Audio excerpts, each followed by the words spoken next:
like I should feel like I should feel like I should feel like I should go. Go. Feel like I should go. Feel like I should feel like I should feel like I should feel like I should go.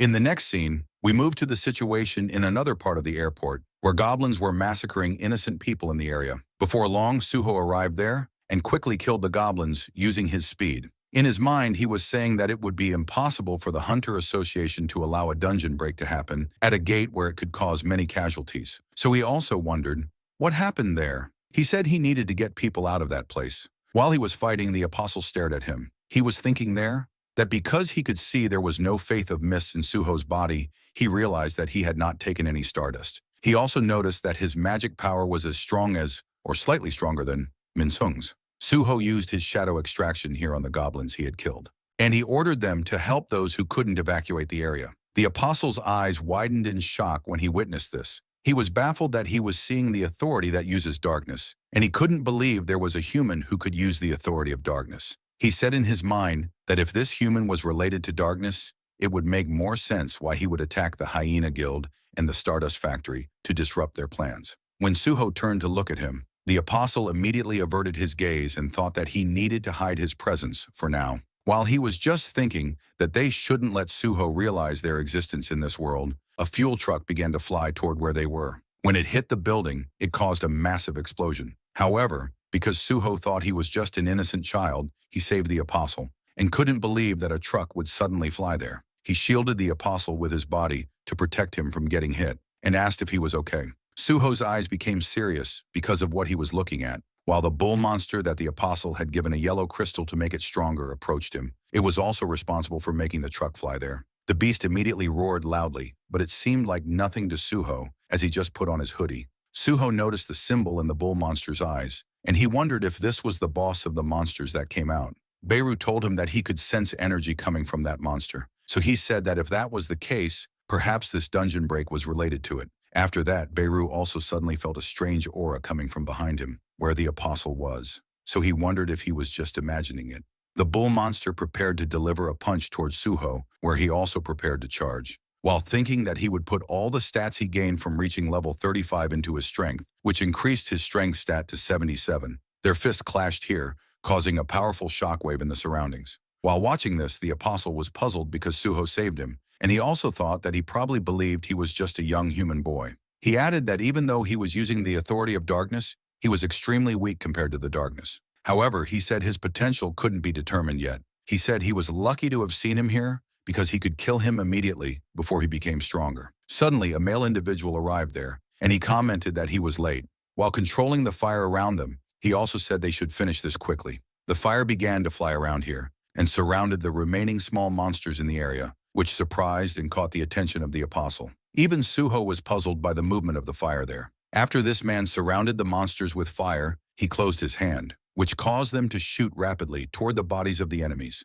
Suho was completely shocked when he saw fireballs suddenly appear there and begin attacking the monsters. He found it hard to believe that so many monsters died in that brief moment. When he recalled the hunter who was controlling the fire, before long, he asked himself if Hunter Choi Jong, an S-rank hunter, was the one who had arrived there. Choi Jong grinned when he saw the giant bull monster that withstood his attack, and he commented that its body was very tough. Because of that, he decided to use a stronger attack.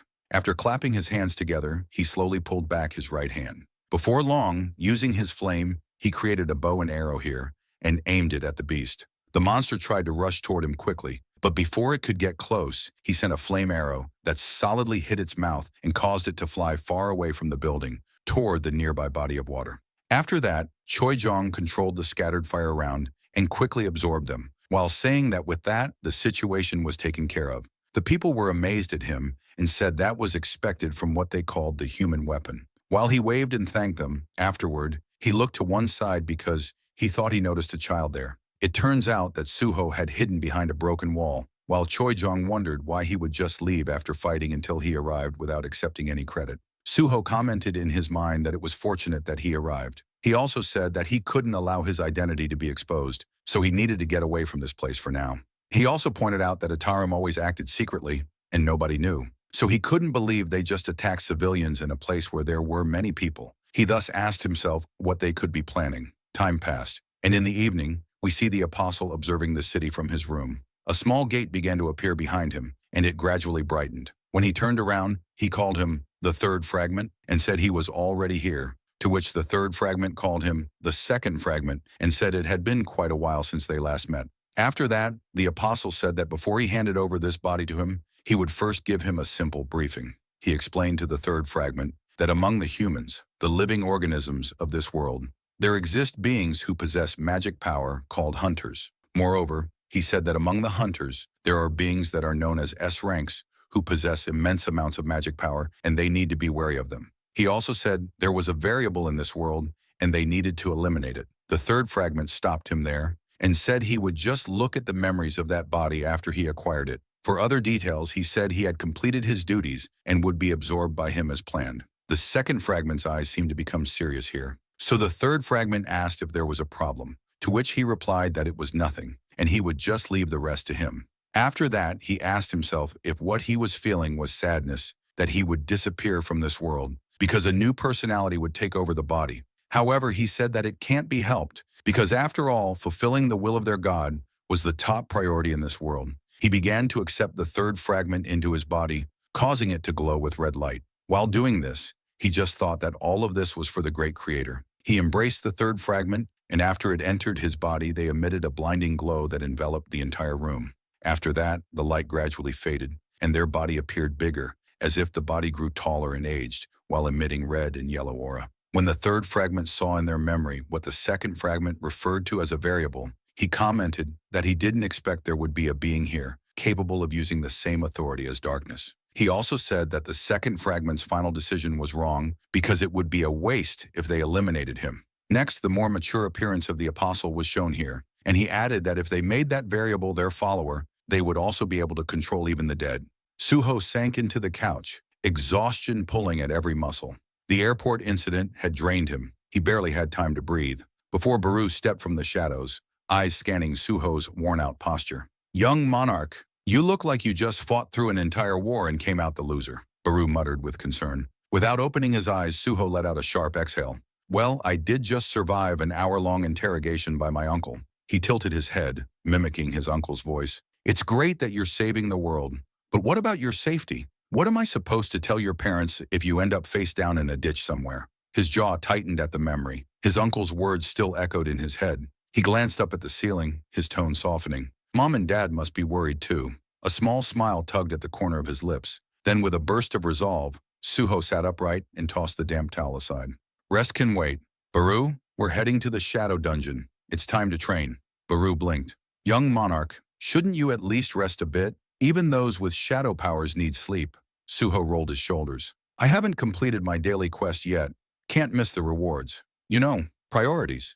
But the moment Suho entered, his confidence vanished. His breath caught, his eyes widened. Something was wrong. He looked around in silence. What did you just say?" His voice was barely a whisper. He opened his status window and froze. His daily quest had expired. The goblins, gone. All of them. He turned toward his companions, Essel, Gray, and Amit. Their expressions said everything. "What the hell happened here?" Essel avoided his gaze. "Well, about that?" It was Amit who stepped forward, unfazed. "I simply eradicated them," he said, arms folded. "They were an infestation, a blight upon your domain. It was long overdue." Suho's jaw clenched. "Wait, you killed all the goblins?" Amit grinned.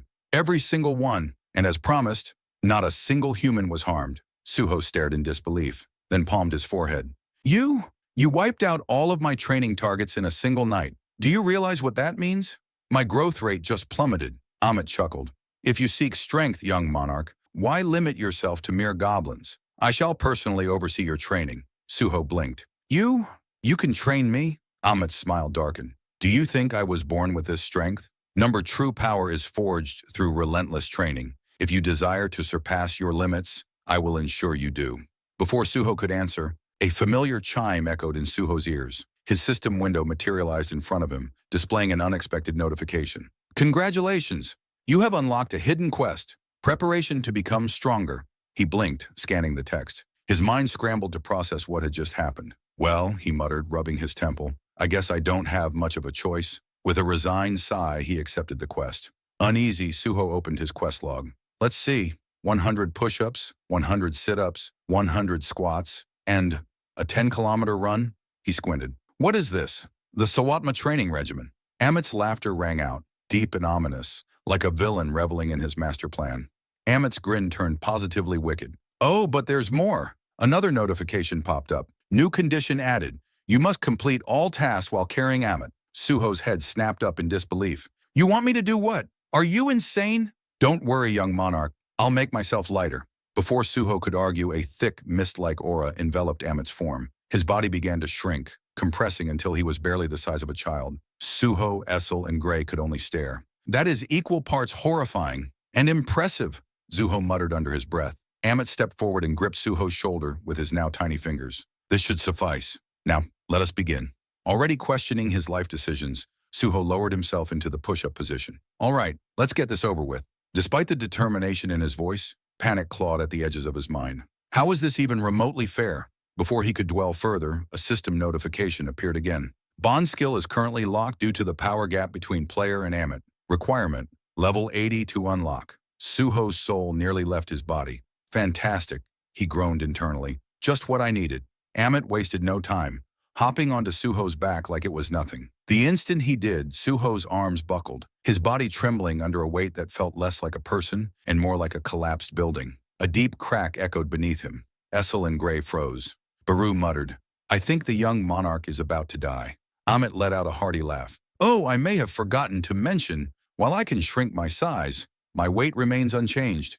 Suho's face contorted in agony. You're crushing me, he gritted out, his body quivering.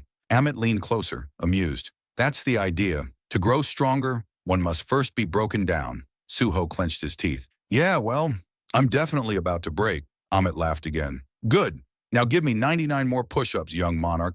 Miles away, in a derelict structure on the outskirts of Pious Field-type dungeon, a different kind of suffering was unfolding. The air inside the ruined building was thick with muffled screams. A mistborn creature convulsed violently, its distorted form writhing in agony. The place resembled a crude makeshift laboratory. Standing amidst the chaos was Lee Min-sung. A cigarette dangled from his lips. The approaching footsteps didn't faze him. He didn't even turn around. So you finally decided to show up, he muttered coolly. Taking another drag, he exhaled. How much longer am I supposed to keep doing this? A low, guttural voice cut through the air. Human, you should feel honored to be part of this. The voice belonged to the towering figure behind him, a cloaked monstrosity shrouded in darkness. Murmu, the overseer of the Stardust Factory. He stepped forward. A twisted grin spread across his monstrous face. You wouldn't want to disappoint us now, would you? The Chosen One delivered us from our miserable existence. He granted us purpose. At those words, something inside Min-sung shifted. Lee Min-sung snapped. With a flick of his fingers, he discarded his cigarette. In the same motion, he whirled around, his blade flashing in the dim light, as his sword carved clean through the demon's writhing tentacles. The severed limbs hit the ground with a grotesque squelch. His voice was low, but each word dripped with venom. A wretched life, and a monster like you dares to judge me? His glare burned into Murmu. Do you have a death wish? Enough of this, he growled. Where's the kid? Murmu's lips curled into a knowing smirk. The apostle is preoccupied. Lee's eyes narrowed dangerously. Lim Taegu will return to Korea soon. Tell your apostle to honor his promise. Murmu reached into the folds of his robe, retrieving a small glass vial. Inside it, a swirling, glowing substance. Concentrated stardust. Holding it up, he turned to Lee. You've been given this already, haven't you? Why do you refuse to use it? Lee said nothing. Murmu's tone softened. The Chosen One came to me after the Shadow Monarch shattered the demon realm. I was left to rot, abandoned, barely clinging to life. But he saved me, and thanks to his gift, the berserk poison, stardust spread across the realm. We annihilated the later household. Those wretched traitors. But Lee remained cold, unmoved, unimpressed. Sensing an opening, Murmu leaned in further. If you follow the apostle, you'll gain strength beyond your wildest imagination. You could crush Lim Taegu without effort. Is that not what you desire? Lee's reply was swift, sharp as a blade. Don't act like you understand S-ranks. Without another glance, he crushed the smoldering stub of his cigarette beneath his boot and turned for the exit. Keep your cultist garbage to yourself. I'm never touching that stuff. As he strode away, Murmu called out behind him, voice mocking. Foolish human, you'll always be a loser. Lee didn't respond, but the tension in his clenched jaw said everything. Outside, Lee Min-sung climbed into his car, his mind clouded with grim thoughts. I just have to endure this until that kid takes out Lim Tegu.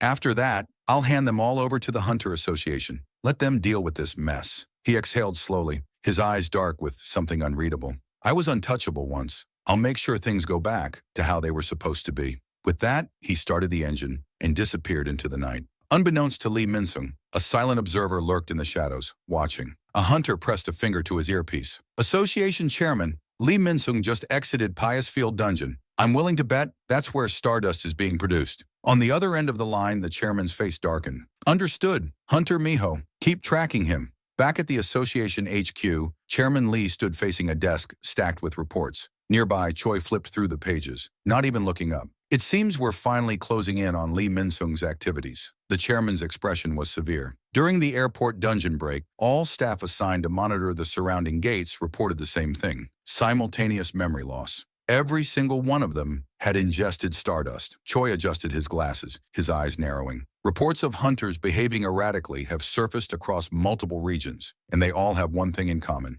Stardust. The chairman nodded, his voice firm. The Hunter Association will issue a full ban on Stardust. Then colder, almost personal. As for Lee Min-sung, we'll bring him down, and whoever is pulling the strings behind him. Choi straightened up, resolve gleaming in his eyes. My hunters, stand ready, Chairman. The chairman's gaze drifted toward a framed photograph on his desk. Him and Jin-Woo. His thoughts grew heavy. CEO, you assured me Suho. The chairman's voice carried quiet resolve. If Suho is a growth-type hunter, like his father, then the system may prove more obstacle than aid. I'll do everything in my power to support him. Meanwhile, Suho's entire body trembled beneath the crushing weight. His breath came in ragged gasps. Muscles screamed. Sweat and blood dripped onto the stone beneath him as he fought through his 99th push-up. Lowering himself for the final repetition, pain tore through his arms. The overworked muscles finally gave out, crimson spraying across the floor. But through sheer willpower, he forced himself upward one last time. And then, his body collapsed, motionless. A heavy thud against cold stone.